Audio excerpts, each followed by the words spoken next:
Shalom na kusalimu kwa jina la Yesu. Ni mimi mtangazaji wako Grace Ongoma, nipo chini ya madhabahu ya Jesus Ministry. Ni kipindi cha shuhuda ya shukrani. Nipo na dadangu hapa, nataka tueleze kwa ufupi matendo makuu ambayo Mungu amefanya kwake. Kwa wapi? Kwa majina naitwa Maseliasi kutokea Kungule Bondeni. Mimi nimekuja hapa jamani, namshukuru Mungu kaniponya. Nimeokolewa na mengi. Namshukuru Mungu kwa hiyo. Nilikuwa nasumbuliwa na maradhi mengi, kiuno, mgongo, lakini toka nifike hapa kwa kweli namshukuru Mungu. Mathalan kwenye ibada kulikuwa na ibada ya kuvuka mipaka ambazo maadui zetu walikuwa wametuwekea. Nimeona umekombolewa sana. Unajisikiaje ulipofika na sasa? Tueleze kwa kifupi Mungu amefanya nini?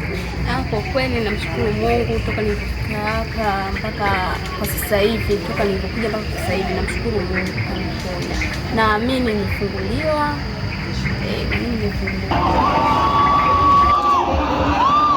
Tunapatikana kwa Jesus Ministry.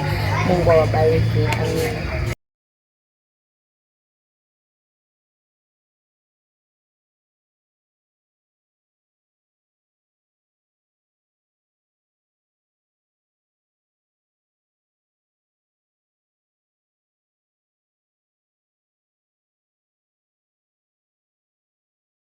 Kana Mbagala Kungule.